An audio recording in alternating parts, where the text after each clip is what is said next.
Jaya Radha Madhava Punya Bihari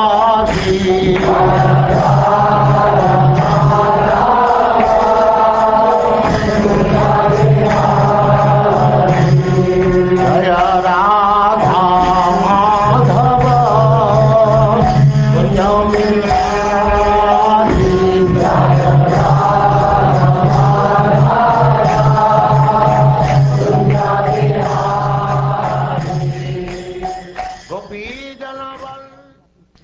And now chapter 16. King Chitraketu meets the Supreme Lord.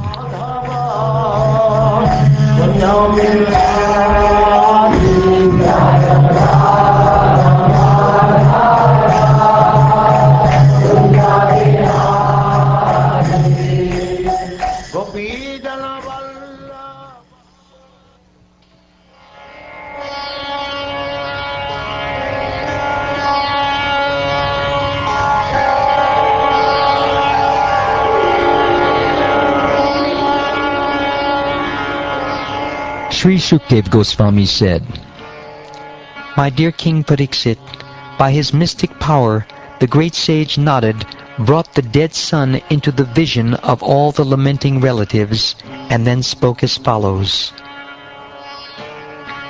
O living entity, all good fortune unto you. Just see your father and mother. All your friends and relatives are overwhelmed with grief because of your passing away. Because you died untimely, the balance of your lifetime still remains. Therefore, you may re-enter your body and enjoy the remainder of your life, surrounded by your friends and relatives. Accept the royal throne and all the opulences given by your father.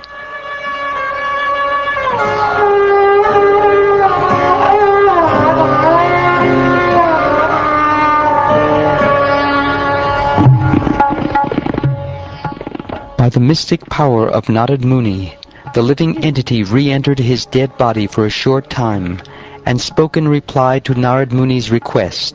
He said, According to the results of my fruitive activities, I, the living being, transmigrate from one body to another, sometimes going to the species of the demigods, sometimes to the species of lower animals, sometimes among the vegetables, and sometimes to the human species.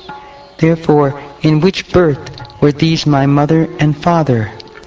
No one is actually my mother and father. How can I accept these two people as my parents? In this material world, which advances like a river that carries away the living entity, all people become friends, relatives, and enemies in due course of time. They also act neutrally. They mediate. They despise one another. And they act in many other relationships. Nonetheless, despite these various transactions, no one is permanently related.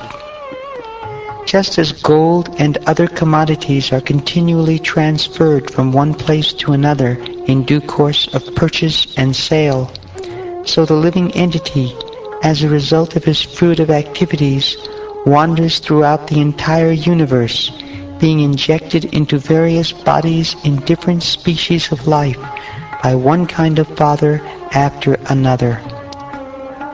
A few living entities are born in the human species, and others are born as animals. Although both are living entities, their relationships are impermanent. An animal may remain in the custody of a human being for some time, and then the same animal may be transferred to the possession of other human beings. As soon as the animal goes away, the former proprietor no longer has a sense of ownership. As long as the animal is in his possession, he certainly has an affinity for it, but as soon as the animal is sold, the affinity is lost. Even though one living entity becomes connected with another, because of a relationship based on bodies that are perishable, the living entity is eternal. Actually, It is the body that is born or lost, not the living entity. One should not accept that the living entity takes birth or dies. The living being actually has no relationship with so-called fathers and mothers.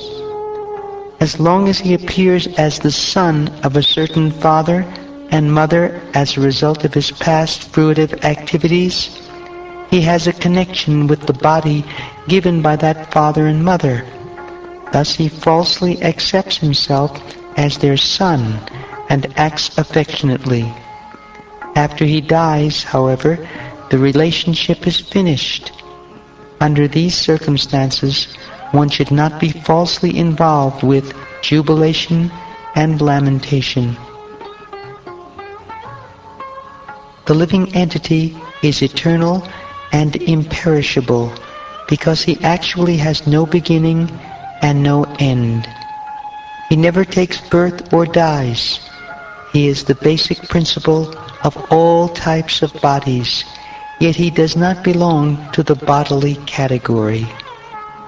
The living being is so sublime that he is equal in quality to the Supreme Lord. Nonetheless, because he is extremely small, he is prone to be illusioned by the external energy, and thus he creates various bodies for himself according to his different desires. For this living entity, no one is dear, nor is anyone unfavorable. He makes no distinction between that which is his own and that which belongs to anyone else. He is one without a second. In other words, he is not affected by friends and enemies, well-wishers or mischief-mongers. He is only an observer, a witness of the different qualities of men. The Supreme Lord, or Atma, the creator of cause and effect, does not accept the happiness and distress that result from fruitive actions. He is completely independent of having to accept a material body, and because he has no material body, he is always neutral. The living entities, being part and parcel of the Lord, possess his qualities in a minute quantity. Therefore, one should not be affected by lamentation.